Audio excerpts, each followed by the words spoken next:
Hello friends, स्वागत है आप सभी को और स्टडी पॉइंट में। इस वीडियो में डिस्कस करेंगे हम द हिंदी एडिटोरियल हिंदी में, उसके अलावा जो भी इंपॉर्टेंट आर्टिकल है हमारे एग्जाम की दृष्टि से उसके बारे में। आइए बिना किसी देरी के लेक्चर में आगे चलते हैं और देखते हैं आज का मोटिवेशनल क्यूट। जीवन में हर बड़ा लक्ष्य बड़ा बलिदान मांगता है। जाहिर सी बात है कि आपका सपना जितना बड़ा होगा आपको उतना बड़ा त्याग भी करना पड़ेगा। अगर आपको यूपीएससी आईएएस का एग्जाम निकालना है तो आपको ज्यादा मेहनत करनी पड़ेगी। वहीं अगर आपको एसएससी या वनडे एग्जाम निकालना है तो जाहिर सी बात है कि आपको थोड़ी सी कम मेहनत करनी पड़ेगी। मैं किसी एग्जाम की तुलना नहीं कर रहा, इसको अन्यथा ना ले, लेकिन ये है कि यूपीएससी का एग्जाम हिंदुस्तान की सबसे मुश्किल परीक्षाओं में से एक माना जाता है।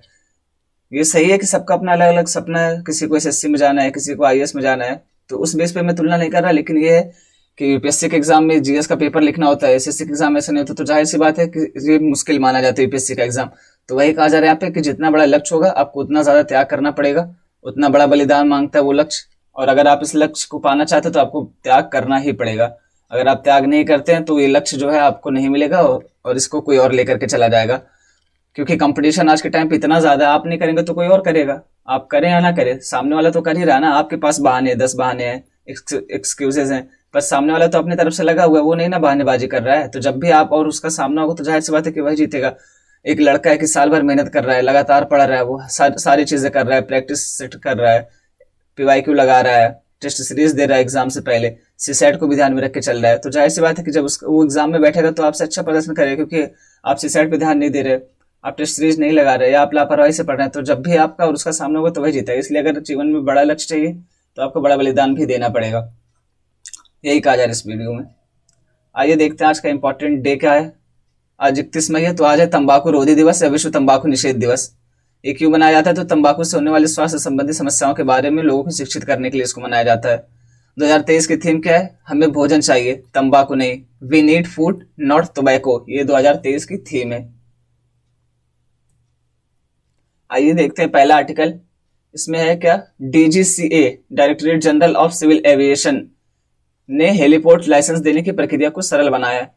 हेलीपोर्ट क्या होता है? तो जहां हेलीकॉप्टर उतारे जाते हैं, चॉपर उतारे जाते हैं, उसी को हेलीपोर्ट कहते हैं। ये नाम से ही क्लियर हो रहा है कि हेलीकॉप्टर उतारने की जगह को हेलीपोर्ट कहते हैं। नागर विमानन महानिदेशालय डीजीसीए ने हेलीपोर्ट लाइसेंस देने की प्रक्रिया को सरल बनाया है। इसके तहत अब आवेदनों को 5 बाहरी संगठनों को एनओसी मंजूरी के लिए, एनओसी क्या होता है? अनापत्ति प्रमाण पत्र। उसके लिए आवेदक के EGCA e governance of civil aviation, इसकी जो प्रोफाइल है उसके जरिए सिंगल टैब में वहां पे एक सिंगल टैब प्रोवाइड कराया गया ईजीसीए में। ईजीसीए एक नेशनल पोर्टल है, वो किसके लिए है? तो सिविल एविएशन से जुड़ी जो चीज है उसके लिए ये सिंगल पोर्टल यहाँ पे प्रोवाइड कराया गया है। इसमें जाकर के आप जो है आप अपना आवेदन भर सकते हैं अगर आपको हेलीपोर्ट खोलना है। अगर आपको हेलीपोर्ट खोलना चाहते हैं तो उसके लिए आपको यहाँ पे जाना है ईजीसीए में, वहां पे एक प्रोफाइल मिलेगी आपको, वहां पे भरना, उसके बाद सिंगल टैब मिलेगा, उसमें जाकर के सारे लोगों के लिए आवेदन कर देना। पहले क्या होता? तो पहले 5 अलग अलग विभाग थे, या आप मंत्रालय कह लीजिए या समूह के लिए, जो भी कह लीजिए, उसमें जाके आपको या तो स्वयं जाकर के या तो ऑनलाइन के थ्रू आपको अनापत्ति प्रमाण पत्र प्राप्त करना होता था, यानी 5 अलग अलग जगहों पे। और अब क्या हो गया कि सिंगल टैब के थ्रू आपको मिल जाएगा, एक ही जगह है, वहीं पे जाना है और आपको आवेदन के लिए अप्लाई करना है, वहां से एनओसी मिल जाएगा आपको। नगर विमानन महानिदेशालय ने विमान नियमों और संबंधित नागरिक उड्डयन आवश्यकताओं का अनुपालन करते हुए हेलीपोर्ट को भूतल पर अथवा जमीन से ऊपर भवनों की छतों पर हेलीपोर्ट लाइसेंस या परिचालन देने की अनुमति दी है। यानी हेलीपोर्ट जो है वो अब कहाँ खोले जा सकते हैं? जमीन पर खोले जा सकते हैं, या भूतल पर खोले जा सकते हैं, या छतों पर भी इसको आप खोल सकते हैं। अगर छत आपकी मजबूत है, वो कोई सीमेंट आती ना सस्ता नहीं सबसे अच्छा, बांगो सीमेंट है ऐसे कोई, अगर उससे आपका छत बना है तो आप उसको खोल सकते हैं। ये मजाक है, ऐसा नहीं। आप इसके लिए आपको आवेदन करना पड़ेगा। अगर आपकी छत मजबूत है, अगर आपने उस तरीके का इंफ्रास्ट्रक्चर प्रोवाइड कराया तो आप अपनी छत पे भी खोल सकते हैं और वहां पे हेलीकॉप्टर उतारा जा सकता है। इसके लिए ये जो है डीजीसीए ने अप्रूवल दे दिया है। लाइसेंस लेने के इच्छुक आवेदकों को ईजीसीए पोर्टल के जरिए ऑनलाइन आवेदन डीजीसीए को भेजना होगा। इससे पहले ऑनलाइन आवेदन भेजने से पूर्व आवेदक को निम्नलिखित 5 संगठनों, इसके पहले जो है अब तो सिंगल टाइप के थ्रू भेजा जाएगा, वहीं से आपको 5 का जो है क्लियरेंस मिल जाएगा, एनओसी मिल जाएगा। लेकिन इसके पहले क्या होता था? तो इसके पहले 5 संगठनों को भेजना पड़ता था अलग अलग, या तो ऑनलाइन उसको भेज सकते थे या तो स्वयं जाकर के देना पड़ता था। तो इसमें जाहिर सी बात है कि घूस की संभावना ज्यादा बढ़ जाती थी, क्योंकि 5 अलग अलग जगह है। अगर 100 रुपए भी लेते सब तो 500 हो जाता। तो इस तरीके से, मतलब ये मैं नहीं कह रहा जरूरी कि लें, लेकिन मैं कह रहा हूँ एक संभावना बढ़ जाती रिश्वत की। 5 अलग अलग संगठन है तो वहां पे, हालांकि अब जो है सिंगल टाइप के थ्रू ही किया जा सकेगा। पहला क्या है, तो गृह मंत्रालय इनको भेजना पड़ता था, दूसरा रक्षा मंत्रालय इनको भी भेजना पड़ता था, पर्यावरण एवं वन मंत्रालय इनको, भारतीय विमानपत्तन प्राधिकरण इसको, उसके बाद स्थानीय प्रशासन इसको भी। ये अच्छी बात है कि यहाँ पर स्थानीय प्रशासन को लेकर के चला जा रहा है। ये बहुत अच्छा स्टेप है कि ये हेलीपोर्ट को बनाने की इजाजत देने के लिए स्थानीय प्रशासन को भी साथ लेकर के चला जा रहा है। इस समूची प्रक्रिया को अब सरल बना दिया गया है और अब आवेदक के AGCA प्रोफाइल में एक अलग टैब उपलब्ध करा दिया गया है। ये अभी हम लोग ने इसके बारे में डिस्कस किया है। इन 5 बाहरी संगठनों को आवेदनों को NOC या मंजूरी के लिए इस टैब के जरिए संबंधित संगठनों के URL लिंक या ईमेल से भेजा जा सकता है। यानी जो ये संगठन है पांचों, यानी आवेदक जो है वो अपना आवेदन अब URL का प्रयोग करके या ईमेल का प्रयोग करके इन 5 संगठनों को भेज सकता है। और इसके लिए क्या है कि एकल खिड़की उपलब्ध कराएगी, वही सिंगल टैब, उसी के थ्रू ये भेज सकता है। उसको आसानी होगी। जाहिर सी बात है 5 जगह भटकने से अच्छा है कि एक ही जगह दे दिया गया है। अब हमको 5 जगह नहीं भटकना है, 5 जगह से जाकर के अलग अलग अप्रूवल नहीं लेना है, एक ही जगह जाना है, सिंगल विंडो है, वहाँ पे फिलअप करना है फॉर्म, वहाँ पे आवेदन करना है, वो लोग चेक करेंगे, उसके बाद अगर सही होगा तो वो लोग अप्रूवल दे देंगे। अब हमें इतना ज्यादा भटकने की जरूरत नहीं पड़ेगी और इससे जो है हेलीपोर्ट खोलने में आसानी होगी। हेलीपोर्ट खुलेगा तो जाहिर सी बात है कि अब वहाँ पे उतरेंगे, अर्थव्यवस्था में इसका प्रभाव पड़ेगा, अर्थव्यवस्था के लिए हमारे अच्छा माना जाएगा। मान लीजिए व्यापार हो गया, सवारी हो गई, इस तरीके की चीजों पे हमारे लिए सकारात्मक प्रभाव पड़ेगा और ये हमारे लिए एक अच्छा कदम हो सकता है क्योंकि इसके नियमों को सरल किया गया है। ये हो सकता है हमारी अर्थव्यवस्था में अच्छा योगदान दे। नेक्स्ट आर्टिकल है, लद्दाख में सिंधु नदी घाटी की झील के तलछट के रिकॉर्ड से 19 से लेकर के 6000 साल पहले, यानी आज से 19,000 साल से लेकर के 6000 साल पहले तक की जलवायु भिन्नता को समझने में मदद मिली है। ये जो लद्दाख संग्राह क्षेत्र है हमारे यहाँ, उसी में जो सिंधु नदी प्रवाहित होती है। एक्चुअली सिंधु नदी जो है हमारे यहाँ भारत में सिर्फ लद्दाख संग्राह क्षेत्र से ही होकर के प्रवाहित होती है और अन्यथा इसका सारा भाग जो है पाकिस्तान में प्रवाहित होता है। पहला पॉइंट है, लद्दाख में सिंधु नदी घाटी से बरामद प्राचीन झील तलछट में छिपे रहस्य 19.6 से 6.1 हजार वर्षों के आखिरी क्षरण के बाद से जलवायु का पता लगाने में मदद की है, जिससे उस युग के दौरान जलवायु परिवर्तन को समझने का मार्ग प्रशस्त हुआ। यानी जो है तलछट में जमे जो जमाव थे, ये प्राचीन जो झील थी वहां पे जो जमा हुआ था तलछट का, उससे जो आंकड़े मिले हैं, उससे जो डेटा मिला है, उससे जो तथ्य मिले हैं, उसकी छानबीन करने पे वहां पे जो सबूत मिले थे, उन्होंने 19.6 से लेकर के 6.1 हजार वर्षों के आखिरी क्षरण के बाद से जलवायु का पता लगाने में सहायता की है। इसका जब अध्ययन किया गया तो इसके 19,000 से लेकर के 6,000 साल पहले तक की जलवायु के बारे में जानकारी मिली है। इससे उसके बारे में पता लगाया जा सका आसानी से, कि आसानी से नहीं मतलब पता लगाया जा सका है कि जलवायु कैसी थी, क्या थी उस बारे में। शोधकर्ताओं ने पैलियोलिक जमाव से शताब्दी से लेकर के शताब्दी के पैमाने के जलवायु रिकॉर्ड का पुनर्निर्माण किया है और एक ठंडी शुष्क अवधि की पहचान की है। यानी इस बीच जो है एक ठंडी शुष्क अवधि भी आई थी, ठंडा मौसम आया था लेकिन शुष्क था। इसके बाद मजबूत मानसून अवधि आई और बाद में कमजोर मानसून चरण के साथ साथ अंतिम ग्लेशियम मैक्सिमा में जलवायु परिवर्तन के साथ साथ अल नीनो गतिविधियों में वृद्धि हुई। यानी जो ये लास्ट ग्लेशियल मैक्सिमा था, इसमें अल नीनो गतिविधियों में भी वृद्धि हुई थी और इसमें एक ठंडी शुष्क अवधि आई थी, उसके अलावा एक मजबूत मानसून अवधि थी और बाद में कमजोर मानसून चरण था। यानी शुष्क ठंडी अवधि के बाद मजबूत मानसून आया, उसके बाद कमजोर मानसून आया और अब जो उसमें भी अल नीनो गतिविधियों में भी वृद्धि देखी गई थी। ये लद्दाख क्षेत्र जो है हमारा, ये ट्रांस हिमालय में स्थित है। ये क्षेत्र उत्तरी अटलांटिक और मानसून फोर्सिंग के बीच एक पर्यावरणीय सीमा बनाता है। इसका स्थान पश्चिमी और भारतीय ग्रीष्मकालीन मानसून जैसे वायुमंडलीय परिसंचरणों की विविधता में अंतर्दृष्टि प्राप्त करने के लिए आदर्श है। ये लद्दाख के बारे में बात हो रही है, जो इसका स्थान जहाँ पे ये लद्दाख स्थित है, उससे बहुत सारी जानकारी हम हासिल कर सकते हैं पश्चिमी और भारतीय ग्रीष्मकालीन मानसून के बारे में, जो वायुमंडलीय परिसंचरण होता है उसके बारे में, जलवायु परिवर्तन के बारे में, ग्लोबल वार्मिंग के बारे में। इस तरीके की बहुत सारी जानकारियां पर्यावरणीय हम यहाँ से लद्दाख से इकट्ठा कर सकते हैं, उसके बारे में जान सकते हैं और उसके तहत स्टडी कर सकते हैं और उसके लिए जो है आने वाले टाइम में उसका फायदा उठा करके इन सारी चीजों को रोका जा सकता है। इसके अलावा इस क्षेत्र में तलछटी अभिलेखागार बड़ी मात्रा में मौजूद है। अभिलेखागार क्या होता है? जहाँ पे किसी चीज को संभाल के रखा जाता है, किसी चीज का रिकॉर्ड संभाल करके रखा जाता है, उसको अभिलेखागार कहा जाता है। तो तलछटी अभिलेखागार से क्या मतलब है कि जो जमाव रहता है तलछटों का, या जो गाद हो गया, इन सारी चीजों का जमाव रहता है, उसी को तलछटी अभिलेखागार कहा जाता है। यानी यहाँ पे बहुत सारी चीजें जो है वो ऐसे अवेलेबल है जिसका अध्ययन किया जा सकता है, जिसके बेस पे हम बहुत सारी चीजों की जानकारी निकाल सकते हैं और आने वाले समय में उसका प्रयोग करके जलवायु परिवर्तन और ग्लोबल वार्मिंग को समझने में सहायता मिल सकती है, पर्यावरणीय चीजों को समझने में सहायता मिल सकती है। ऐसे बहुत सारी चीजें यहाँ पे मौजूद है। उनमें से क्या क्या है? तो झीलों में तलछट जमाव है, उनके निरंतर अवसादन दर के कारण लघु और दीर्घकालिक जलवायु परिवर्तन दोनों को प्रमाणित करने में उपयोगी होते हैं। हालांकि इनमें से अधिकांश अध्ययन केवल होलोसीन काल कहाँ तक था? तो पिछले 10,000 वर्षों के आसपास जो है उसी को होलोसीन काल कहते हैं। इस पर केंद्रित और पुराने समय पर कम ध्यान दिया जाता है। अभी तक के जो अधिकांश अध्ययन हुए हैं मैक्सिमम उसमें से जो है वो होलोसीन काल को ही लेकर के चल रहे हैं, उसके पहले के उस बारे में जानकारी हासिल नहीं करने की कोशिश कर रहे हैं। होलोसीन काल कहां से कहां तक माना जाता है, तो पिछले 10,000 वर्षों को होलोसीन काल कहा जाता है। आइए थोड़ा सा जान लेते हैं सिंधु नदी के बारे में। तो इसका उद्गम कहां से होता है, तो बोखरचू के निकट हिमनद से होता है। कैलाश पर्वत श्रेणी में स्थित है ये। इसकी कुल लंबाई 2880 किलोमीटर है और भारत में इसकी लंबाई 1114 किलोमीटर है। इसका मुहाना अरब सागर में यानी अरब सागर में गिरती है। तिब्बत में से सिंगी खंबान अथवा शेरमुख कहा जाता है। भारत में केवल लद्दाख में प्रवाहित होती है। अभी ये मैंने बताया था शुरू में ही कि भारत में जो है सिर्फ केवल लद्दाख में ही बहती है, उसके अलावा और कहीं नहीं बहती है। सिंधु जल समझौता 1960 के अनुसार भारत इसके विसर्जन क्षमता का केवल 20% भाग ही प्रयोग कर सकता है और बाकी का 80% पाकिस्तान प्रयोग कर सकता है। यानी सिंधु जल समझौता जो हुआ था 1960 में, उसके अनुसार ये तय होता है कि सिंधु नदी का 80% जल जो है वो पाकिस्तान को जाएगा और 20% जो है वो भारत इसका प्रयोग कर सकता है। इसकी सहायक नदियां कौन कौन सी हैं, तो इसको देख लेते हैं। श्योक, गिलगित, शिगार, काबुल, जास्कर, झेलम, चिनाब, रवि, ब्यास, सतलुज, कुर्रम, तोची, गोमल, विगोबा और संगर आदि ये सारी इसकी सहायक नदियां हैं। कई बार यूपीएससी के एग्जाम में ये पूछ लिया जाता है और स्टेट पीसीएस के एग्जाम में पूछ लिया जाता है कि कौन कौन सी इसकी फलाल नदी की सहायक नदियां कौन कौन सी हैं। तो इसको ध्यान में रखेंगे। कुछ जो है जैसे इंपॉर्टेंट है उसको रख लेंगे याद। श्योक हो गया, गिलगित हो गया, काबुल हो गया, जास्कर, झेलम, चिनाब, रवि, व्यास, ये तो पंचनद के नाम से आप इसको याद रख लेंगे, ये तो आपको याद रह जाएगा। उसके अलावा जो है श्योक, गिलगित, काबुल, इन सारी चीजों को याद रख लेंगे क्योंकि अक्सर यूपीएससी एग्जाम में या स्टेट पीसीएस एग्जाम में पूछ लेता है कि सहायक नदियां कौन कौन सी है, या दाहिने तट से मिलने वाली नदियां कौन कौन सी है, बाएं तट से मिलने वाली नदियां कौन कौन सी है। तो इस तरीके के क्वेश्चन कई दफा यूपीएससी में पूछे गए आज से पहले। आइए थोड़ा सा जान लेते हैं सिंधु जल समझौता 1960 के बारे में। इसमें क्या है, तो भारत और पाकिस्तान ने 9 वर्षों की बातचीत के बाद सितंबर 1960 में IWT इंडस वाटर ट्रीटी पर हस्ताक्षर किए, जिसमें विश्व बैंक भी इस संधि का हस्ताक्षर करता था।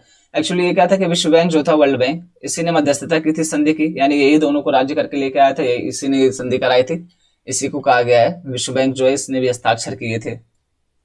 ये संधि जो है तो सिंधु नदी और उसकी 5 सहायक नदियों जिसको पंचनद कहा जाता है, जिसमें सतलुज, ब्यास, रावी, झेलम और चिनाब शामिल है, उनके पानी के जो है उपयोग पर दोनों पक्षों के बीच सहयोग तथा सूचना के आदान प्रदान का एक तंत्र निर्धारित करती है। यानी ये संधि जो हुई है तो पंचनद प्लस सिंधु नदियों के लिए की गई थी। उसके जो पानी है उसका जो सूचना तंत्र उसको बारे में ये संधि है। परम प्रावधान क्या है संधि के, तो साझा जल। संधि ने निर्धारित किया कि सिंधु नदी प्रणाली की 6 नदियों के जल को भारत और पाकिस्तान के बीच कैसे साझा किया जाए। यानी यही संधि ये बताती है कि जो सिंधु नदी और उसकी 5 सहायक नदियां पंचनद है, उसका जो जल है उसको भारत और पाकिस्तान के बीच कैसे बांटा जाए, किस आधार पर बांटा जाए और कितना कितना किसको किसको दिया जाए, कौन सी नदी का पानी भारत को जाएगा, कौन सी नदी का पानी पाकिस्तान को जाएगा, कौन सी नदी का कितना पानी जाएगा पाकिस्तान को और कौन सी नदी का कितना पानी भारत यूज कर सकता है। ये सारी जानकारी जो इसी संधि के तहत हुई है, इसी संधि में लिखा गया, इस संधि के बारे में, इसी संधि को लेकर के चला गया। इसके तहत 3 पश्चिमी नदियां सिंधु, चिनाब और झेलम, इनको जो अप्रतिबंधित जल उपयोग के लिए पाकिस्तान को आवंटित किया गया। यानी बिना किसी प्रतिबंध के, बिना किसी रोक टोक के इसको जो है पाकिस्तान यूज करेगा, ये फैसला हुआ था इस संधि में। भारत द्वारा कुछ गैर उपभोग कृषि एवं घरेलू उपयोग को छोड़कर, यानी जो है इसको लेकर के भारत कुछ गैर उपभोग हुआ कृषि एवं घरेलू उपयोगों को लिए इसको थोड़ा बहुत यूज कर सकता है। जैसे कि अभी ऊपर मैंने बताया था कि 20% लगभग इसको भारत को मिलता है। अन्य 3 पूर्वी नदियों रावी, ब्यास एवं सतलुज को अप्रतिबंधित जल उपयोग के लिए भारत को आवंटित किया गया था। यानी ये जो 3 नदियां सिंधु, चिनाब और झेलम में पाकिस्तान को दे दी गई। CJI, चिनाब हो गया, झेलम हो गया, इंडस हो गया। सिंधु को इंडस कहते हो, तो CJI जो है वो पाकिस्तान के पास चले गए। उसके अलावा जो है रावी, ब्यास एवं सतलुज ये भारत को दे दी गई। इसका मतलब है कि जल का 80% हिस्सा पाकिस्तान में चला गया, जबकि शेष 20% जल भारत के उपयोग के लिए छोड़ दिया गया।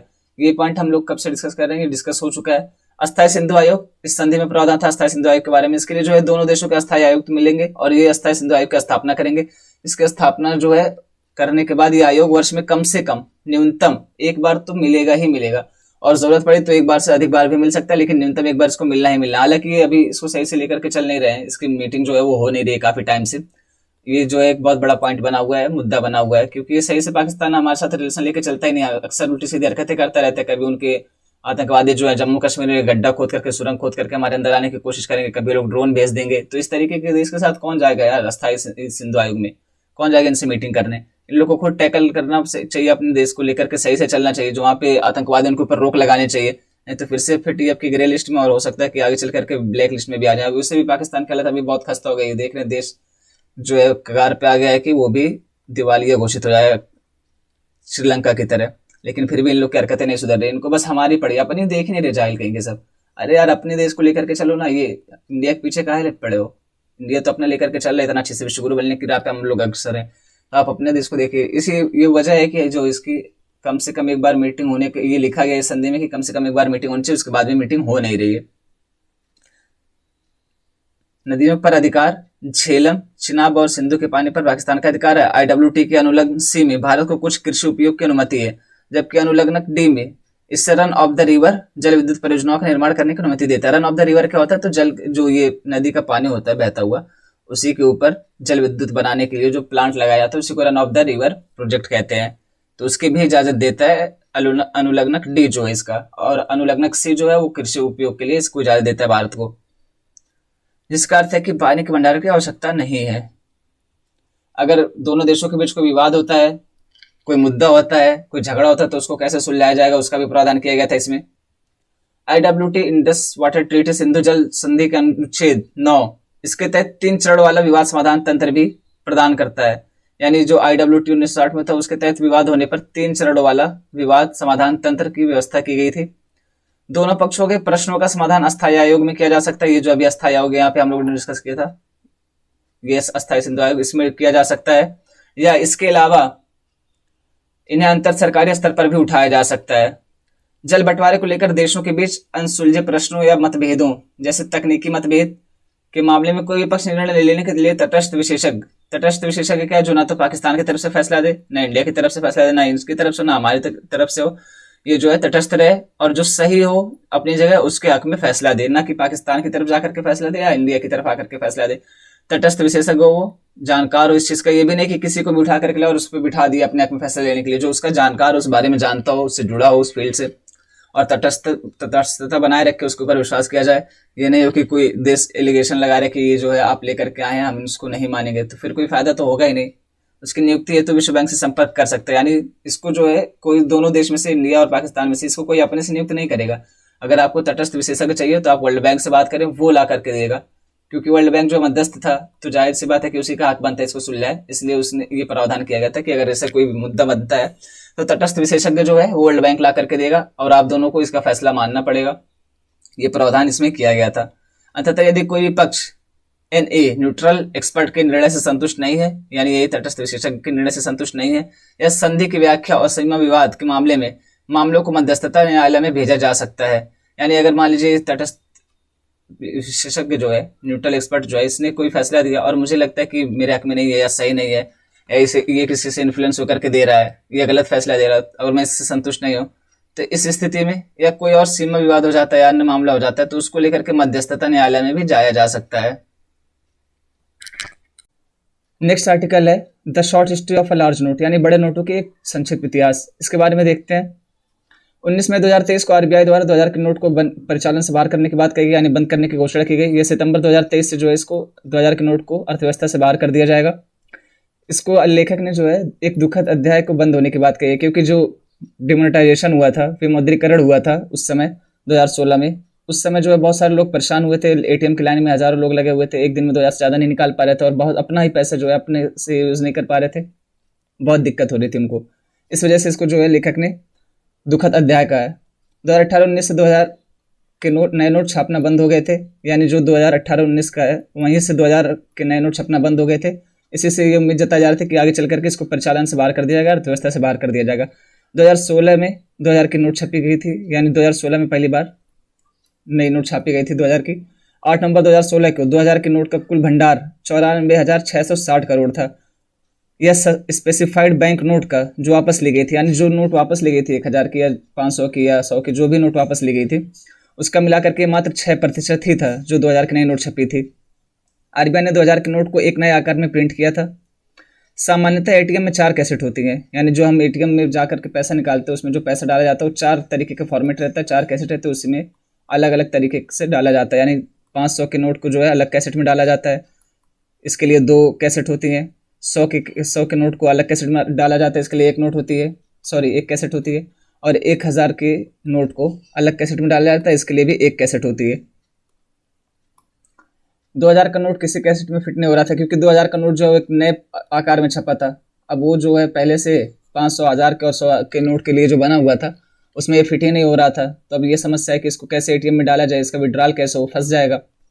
भारत में 2.2 लाख एटीएम है जिनको पुनर्गठित करने की आवश्यकता पड़ी, क्योंकि जब 2000 के नए नोट आए उसको एटीएम में तो डालना ही था, लोगों को यूज करने के लिए देना ही था, और इसके लिए कैसेट था नहीं हमारे पास, इसका पहले से आधारभूत ढांचा था नहीं, तो उसमें हमें दिक्कत हो रही थी, इसलिए उसको जो है पुनर्गठित करने की आवश्यकता पड़ी, जिसके लिए बैंक एटीएम निर्माण करता है, एनपीसीआई से संपर्क करने की आवश्यकता पड़ी। एनपीसीआई क्या है, national payment corporation of India, यही जो है एटीएमओ का संचालन करता है। और एक बार यूपीएससी में यही क्वेश्चन पूछा था कि एटीएम को आपस में जोड़ने वाली संस्था कौन सी है, तो यही है एनपीसीआई, इसको ध्यान में रखेंगे। तो इसलिए इन सबको आपस में संपर्क करने की आवश्यकता पड़ी ताकि सब अच्छे लेवल पे मिलकर काम कर सके और नए कैसेट का निर्माण हो, या कम से कम 2000 को उसमें एटीएम में कैसे लाया जाए, कैसे उसका प्रयोग बढ़ाया जाए, इसके लिए काम किया जा सके। इंजीनियरों को व्यक्तिगत रूप से यानी प्रत्येक एटीएम पे लगभग 2 से 4 घंटे उनको व्यतीत करना पड़ता था ताकि 2000 के नए नोट उसमें डाले जा सके, उसका कैसेट फिट किया जा सके। इस वजह से 2 से 4 घंटे उनको लग जाते थे हर एटीएम में। एटीएम के चारों कैसेट 100 के नोट से भर दिए गए। जब विमुद्रीकरण हुआ था तो उस समय एटीएम के जो चारों कैसेट थे उसको 100 के नोट से भर दिया गया, यानी सब में 100-100 के नोट डाले जाने लगे। इससे हुआ क्या, तो एटीएम की अधिकतम जो है 2.1 लाख की सीमा पहुंच गई। यानी जब 2000 के नोट डालते या 1000 के नोट डालते तो और ज़्यादा बैलेंस एटीएम के पास रहता है, लेकिन जब 500 करके या 100 करके डालेंगे तो जाहिर सी बात है कि उसके पास सीमा कम ही रह जाएगी, तो अधिकतम उसके पास 2.1 लाख ही रह सकता था। यानी एक एटीएम में मैक्सिमम 2.1 लाख रुपए ही भंडारित किए जा सकते थे। और प्रत्येक दिन एक व्यक्ति अधिकतम जो है 2000 ही निकाल सकता था, जो अधिकतम एक दिन में 105 लोगों की आवश्यकता पूरी कर सकता था। यानी अगर एक दिन में एक व्यक्ति 2000 ही निकाल पा रहा है तो इस हिसाब से देखा जाए तो एक एटीएम से एक दिन में 105 व्यक्ति ही निकाल सकते हैं, जबकि हजारों लोग लाइन में लगे हुए थे उस वक्त, जो है वृद्ध लोग, बच्चे, बूढ़े, सब हर कोई लगा हुआ था लाइन में, हर कोई परेशान था अपना ही पैसे निकालने के लिए। 100 के नोट जल्दी खत्म हो जाते थे तो बैंकों ने आरबीआई से और अधिक पैसे मांगे। जाहिर सी बात है कि जब 2.1 लाख की और निकालने वाले हजारों लोग हैं, ये 105 लोग की आपूर्ति कर सकता है, तो पैसे जल्दी खत्म होंगे। फिर जो है बैंक और एटीएम के जो लोग थे वो संपर्क करते थे आरबीआई से, उन्होंने बताया कि पैसे की कमी पड़ जा रही है, आप उसको देखें। तो आरबीआई के पास जो पुराने पड़े हुए नोट थे उन्होंने इसको बैंकों को दे दिया। यानी जो हम लोग जैसे नोट होता है, कुछ नोट फट गए, कुछ गल वल गए, तो हम लोग बैंक में ले जाकर के जमा कर देते, तो वो फिर आरबीआई के पास जाता है। आरबीआई उसको प्रत्येक वर्ष जलाता है, या मतलब उसका जो है उसको परिचालन से बाहर करके उसके स्थान पर उतना ही नया नोट छाप देता है। तो लेकिन आरबीआई ने अपने पास इसको स्टोर करके रखा हुआ था, वही नोट जो है फिर से उठा करके बैंकों को दे दिया और कहा कि जाओ और इसको जो है जमा करा दो एटीएम में। और एटीएम में जब ये नोट डाले जाते थे तो आप समझ ही सकते हैं क्या क्या दिक्कत हो सकती है। जाहिर सी बात है कि जो पुराने नोट है इसमें धूल कण जमे होते हैं, गर्दा होता है, ये सारी चीज़ें होती है, तो इसकी वजह से एटीएम जाम हो जाने लगे, एटीएम मशीनें बिगड़ने लगी, इस वजह से लोगों को और दिक्कत होने लगी। 2000 के नोट में भी कई समस्या थी, जैसे आकार, कलर तथा गांधी जी की फोटो आदि में।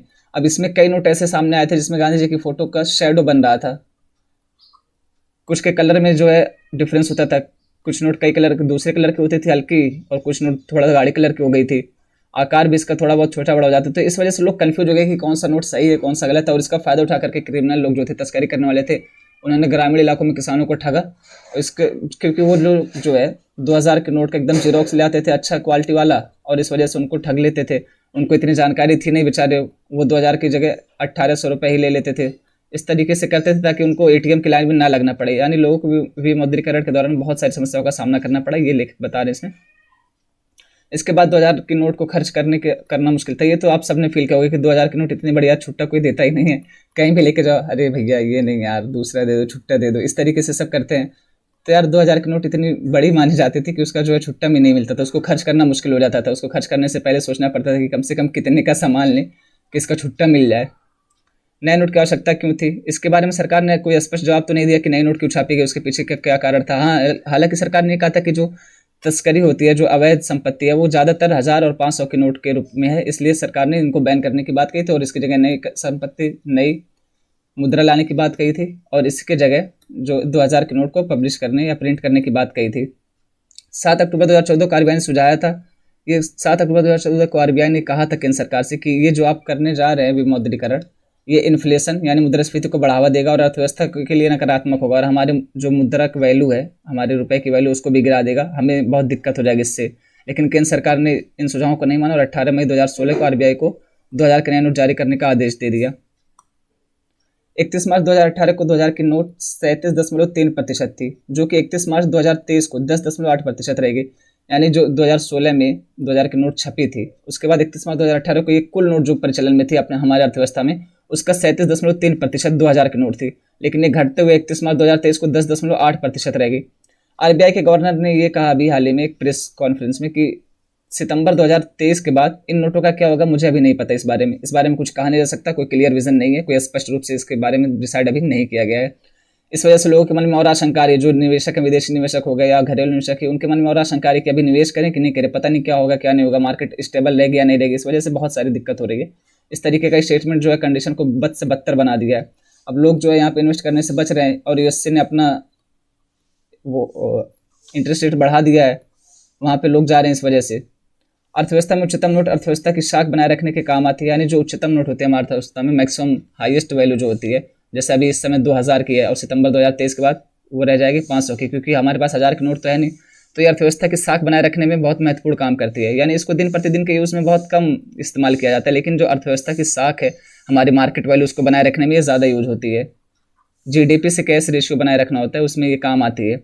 जब ये 2000 की नोट बाहर निकल जाएगी तो हमारे पास 500 की नोट बचेगा और इस तरीके से हमें बहुत सारी करेंसी अपने पास रखनी पड़ जाएगी, जो आगे चल करके हमें दिक्कत कर सकते हैं। बहुत ज़्यादा कैश हम रिजर्व रख सकते नहीं हैं।